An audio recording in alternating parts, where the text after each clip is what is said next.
Rich history, well-preserved architecture, and a great deal of Southern hospitality. This is episode 22 of The Family Vacationer, and today we're talking about beautiful Charleston, South Carolina. Welcome to The Family Vacationer with Rob and Danny. The go-to podcast for families on the move. Welcome, friends. I'm Rob. And I'm Danny, and this is The Family Vacationer, episode 22. Friends, do us a favor and hit that subscribe button. We'd love for you all to come with us on this journey. Right now, we're in the middle of what we're calling our domestic travel series. We understand that traveling great distances right now is problematic for a ton of reasons. So what we're doing is covering places that would make a good road trip. And this week, we look at one of the most beautiful cities in the country, Charleston, South Carolina. Now, the city was founded in 1670 as Charlestown, as a little nod to King Charles II of England. Now, that settlement was actually abandoned in 1680 for the current site, and it quickly became one of the 5 largest cities in North America within 10 years. Now, this southern port city has played an important part in the creation and struggles of the United States. And in 2016, the city was voted the best city in the world by Travel Leisure magazine. Lofty praise indeed. That's right. So what makes this town the best city in the world? To answer that question, we've welcomed Ike High. He's the travel industry sales manager for Explorer Charleston. Ike's a South Carolina native and received a degree in hotel, restaurant, and tourism management from the University of South Carolina. Shortly thereafter, Ike began working for Explorer Charleston in golf sales and has since moved to the travel industry and international markets. Ike says he loves living in the world's #1 city with his wife and 3 daughters and can't imagine living or working anywhere else. Welcome to the show, Ike. Thank you for having me. I appreciate you coming on. So, first of all, we've mentioned it several times already, but that 2016 designation from Travel Leisure as the world's best city set the bar pretty high. So in your mind, what makes Charleston the world's best city, and why should families pick Charleston for a vacation?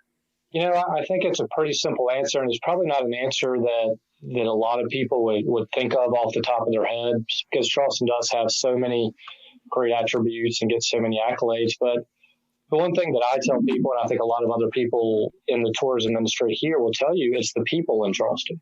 Mm-hmm. People in Charleston are so hospitable. I think a lot of places you go, you feel as sometimes as a visitor, you're not really welcomed by the people that live there. Mm. So that's not everywhere, but some places. And I think in Charleston, you'll find that people want you to enjoy the city as much as they do.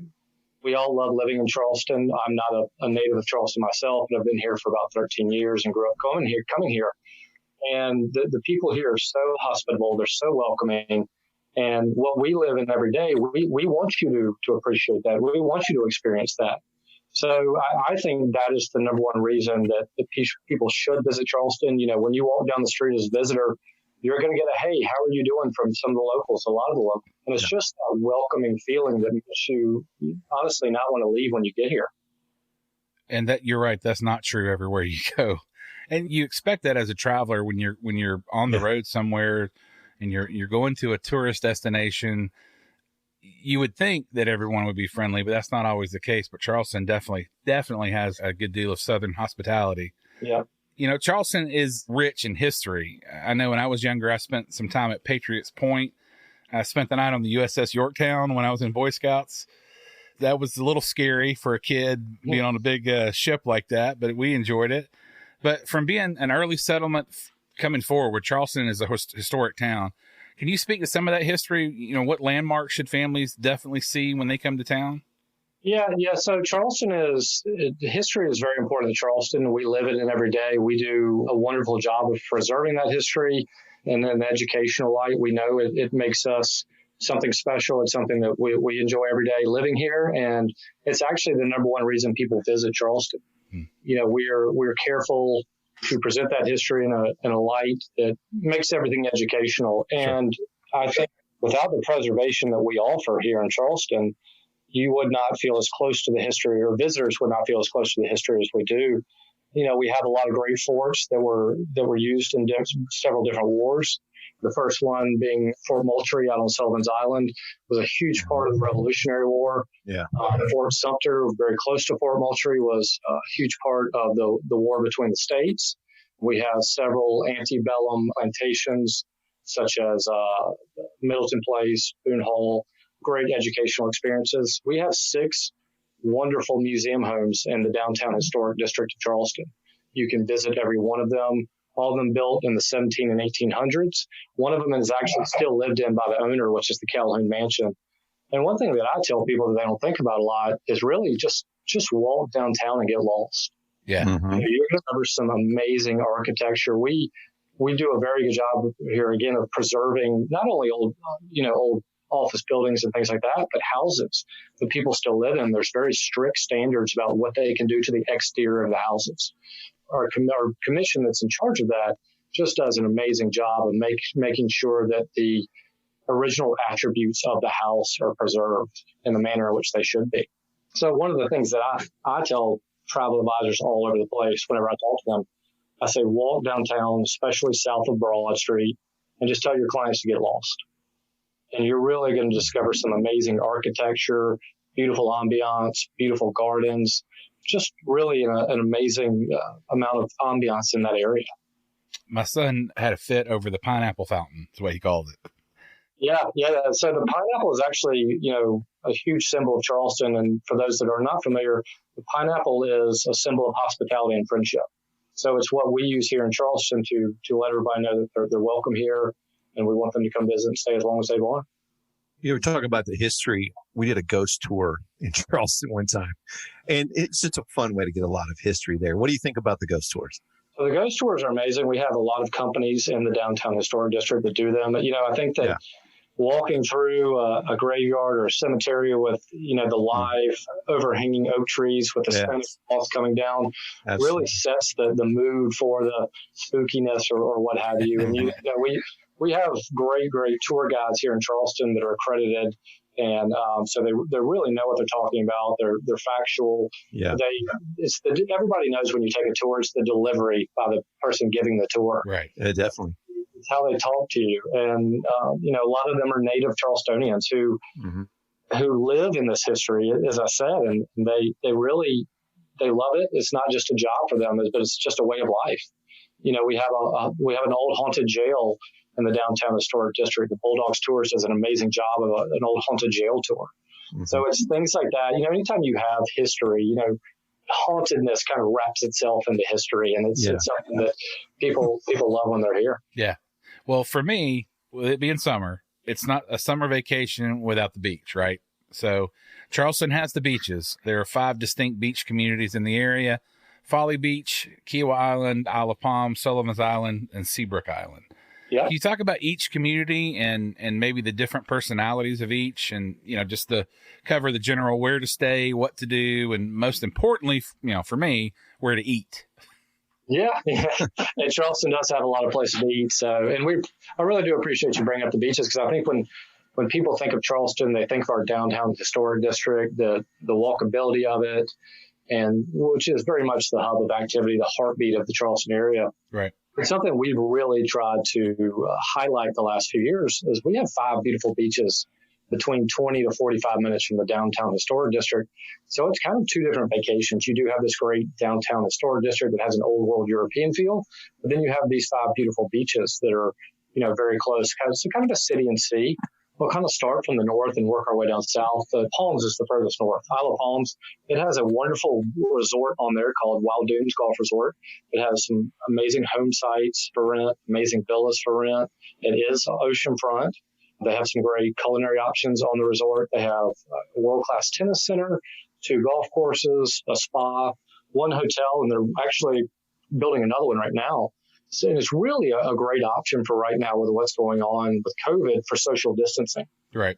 Socially distance on the beach. And you can also socially distance in a villa or a house.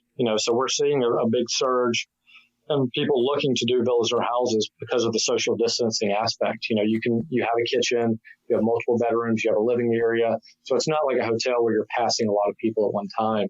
And our hotels right now are doing an amazing job of COVID-19 specialization, of sanitizing and extra measures. So I don't want you to think that I am taking away from those.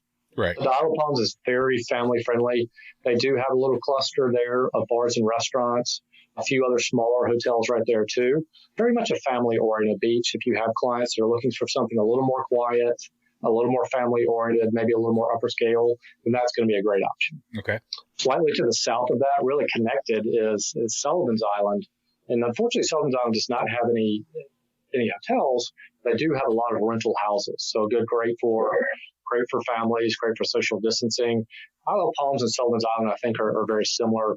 And Sullivan's Island also has a great collection of bars and restaurants where you can actually just park your car and walk to all of them, and you can walk to the beach. Really laid back culinary fare. There's a great burger joint. There's a great Italian restaurant. There's an ice cream shop, and all of them double as kind of bars and places to go hang out and have a drink and things like that.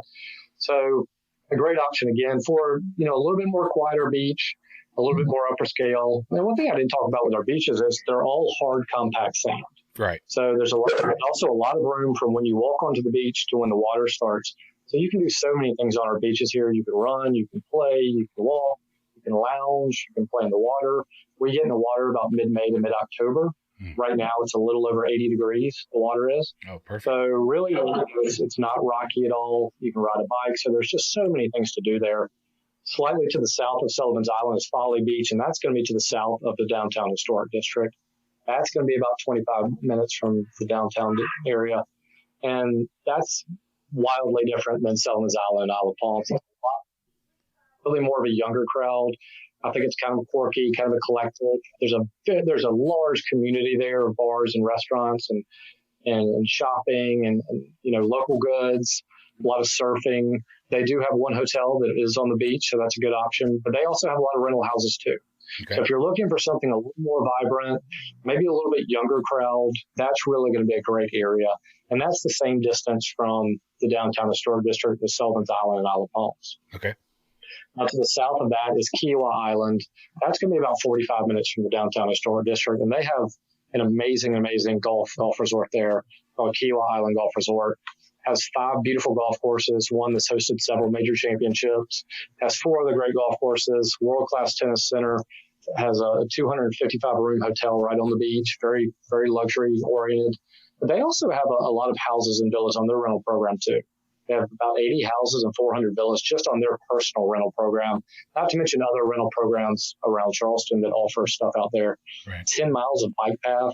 I think it's a great option for a romantic getaway, solo getaway, a family getaway, just a lot to do right there, for any kind of vacation you have. And then Sullivan's Island is going to be pretty much right there at Kiowa Island Golf Resort, about 5 minutes away. Again, about 45 minutes from the downtown historic district. And that is another resort community. It has villas and houses for rent. They do not have a hotel, but they do have a great tennis center, 2 great golf courses. Kind of like Kiowa, very quiet, and another great option if you're looking to be on a resort, kind of away from everything, a little bit more quiet, get that social distancing in a house or a villa. Right. Well, I know I personally spent about a month on Folly Beach at the Holiday Inn there with Country Music Television. We were there for the Coastal Carolina Fair, and I kept my door open at night, turned the AC off, which normally the first thing I do when I get in the hotel is see how low the air conditioner will go. But I had it off. I had the door open, and the waves, crashing against the shore, that put me to sleep every night. That was definitely a cool place to stay. I did also color my hair blonde because I was at the beach for a month, and when in Rome, I guess for that beach look. I think I found all the pictures of that and burned them. So it's something about Folly Beach. I got a younger crowd, yes. quirky, eclectic, and it's a very vibrant community. Absolutely. Well, like you mentioned the downtown area. We know it's a beautiful place. What are some of the must-see places that you got to see, and where are the places that you just have to eat at when you're in the downtown area? Oh, wow. That's a loaded question. This is going to be a long podcast if you want me to talk about all the places you got to eat. Charleston is such a culinary experience. I think that so many people are just traveling for food right now. Yeah. But I think that the amount of people that choose their vacation destination because of, a big component of what they choose is because of restaurants is amazing right now. I know when I travel, one of the first things I do is say, hey, where is there to eat? Right. Where do I eat? It's just such a big part of traveling. And I don't think that you're going to find another city the size of Charleston that's going to offer, the amazing food that we have. And it's not all just one type of food. I think a lot of places you go, there's one specialization in food. And, in Charleston, I think you could probably say, oh, well, the seafood's probably great, or the low country, fare is probably great. But we have so many great places, not only different kinds of food, but different styles of restaurants too. We have great white tablecloth fine dining, and everybody loves to do that, but you don't want to do that for every meal. Right. We've had a huge influx of laid back casual restaurants here in the last 5 or 6 years that no reservations required, and some of them don't even take reservations. Places where you can take the kids, or you can take your spouse, or you can take your friends. You can walk out, sign your check, and not feel like you signed over half your bank account. That's good. That's a good thing. all that is very important. I think Leon's Chicken and Oysters is an amazing restaurant that opened up several years ago here in Charleston. It's in an old auto parts store. Not a big menu, but really kind of feels like neighborhood dining when you go in there. Mm-hmm. There's another restaurant a few doors down called Little Jack's Tavern that feels like a local tavern that serves great burgers. If you're looking for maybe a little higher end option, Hall's Chop House on King Street does an amazing job. As you can imagine, it is very steak heavy, but they do some great seafood there too. The service is impeccable. Charleston Grill, located in Belmont Charleston Place Hotel, has been a mainstay in Charleston for longer than I can count. And, I think a lot of people don't think about eating in a hotel when they're here in Charleston. But if you're looking for a white tablecloth fine dining experience, then you're not going to get anything better than Charleston Grill. There's a lot of other great seafood places, which I think a lot of people think of when they're in Charleston. Hank's Seafood is absolutely amazing. The Ordinary, which is in an old bank building, is an amazing seafood restaurant. Really, really just a special experience. And their sister restaurant, Fig, I think is one of the most coveted reservations in all of the Charleston area. And that is a menu that changes almost daily. It's not just one type of fare on the menu, but it really gives you a great feel of what Charleston has to offer from a lot of different aspects. And the chef and the restaurant are all James Beard Award winners. So, I can keep going on and on and on, but when you're in Charleston, it's not just one type of fare, and it's not just one ambiance to the restaurants that you're going to get. It's a whole gambit of different experiences. Well, and that brings up, and we've talked a little bit about COVID-19 and how the area is handling that. Are most restaurants and attractions open for business right now? Yeah, so South Carolina, we think our lawmakers here and have done an amazing job of putting their best foot forward through all this. I think that I heard a great thing when the onset of this a few months ago, that we're building a plane while we're flying.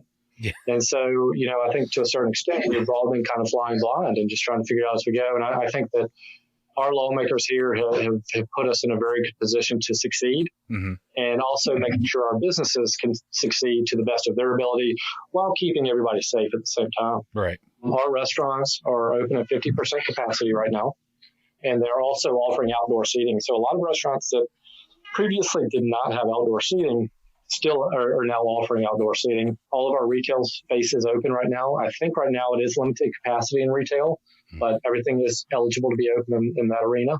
All of our tours and attractions are open, or eligible to be open, and all of our hotels are eligible to be open too. I think that we've had just a few hotels that either open today or tomorrow, but everybody else has been open, and really everything you could do pre-COVID, you can do now. So, like I said, I think we've done a really good job of making sure that of balancing the fact that people need to be safe, but businesses also need to be open. And I think we're well ahead of a lot of other states in what we're able to offer and things that are open. And I point to what a lot of travel advisors ask me is, why Charleston right now? And I said, well, Charleston's not a very densely populated area. Right. We don't have near as many travelers right now as we normally do because of COVID. So you're going to be able to distance even more because of that. And we have our beaches. And, you can do a lot of social distancing on our beaches and our waterways. We have, amazing waterways here in Charleston where you can fish, you can boat, you can paddleboard, you can dolphin watch. There's just so many things to do outdoors. It really is a city that is appreciated at its best from the outdoors. So what's some local information that visitors need to know about visiting Charleston? Right now we're like I said, our businesses are doing a great job of balancing being open and keeping everybody safe.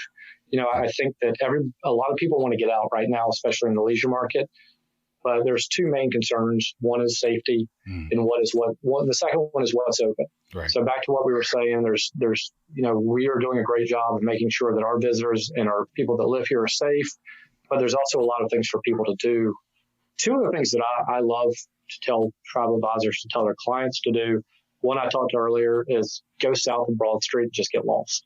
Just lose yourself in that ambiance and that architecture and everything that it has to offer, because you're not going to find that anywhere else in America. It really is kind of an old world European feel, especially in the way we preserve the houses and things like that.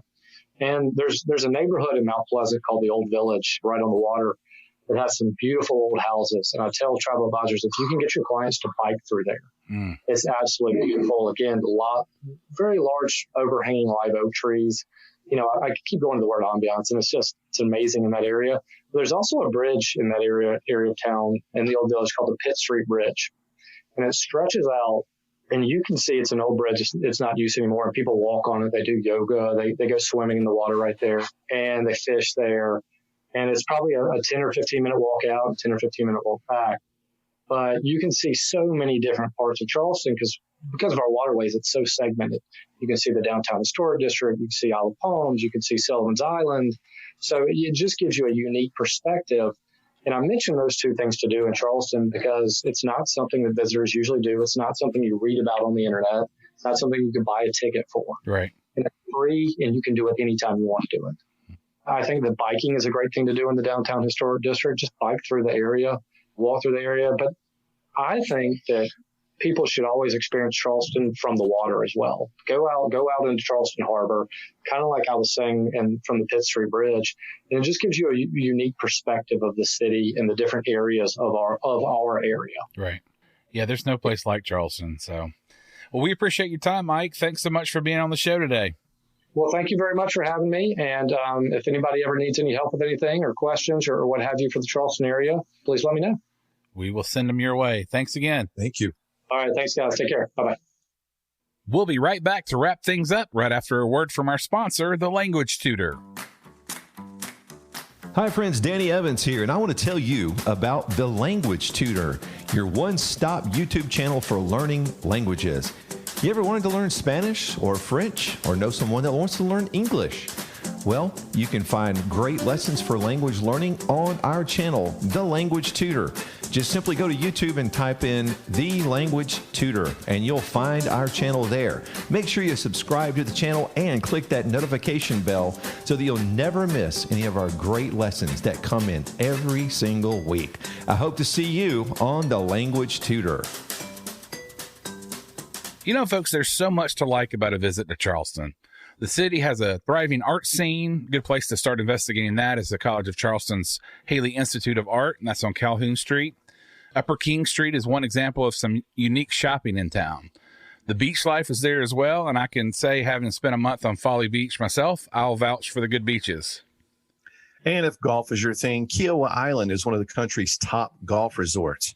And I can attest to this personally. Just walking around Charleston is definitely worth your time. The Spanish moss-lined streets are worth a simple watch or even a carriage ride. And also the city offers some of the Low Country's best eats. Well, sign me up. I'm ready to go back. If you're ready to go back, if you're ready to make a first visit to Charleston, drop me a line at rjones@starstufftravel.com and let me help you plan your next vacation. Now is a perfect time to plan. Well, that's all for this week. Come back next week as we cover Stephen C. Foster State Park. That's in South Georgia. Danny just got back from a trip there, and I can't wait for y'all to hear about it. Thanks for listening. Till next time. Thank you for listening to The Family Vacationer. Make sure and subscribe to hear more of Rob and Danny.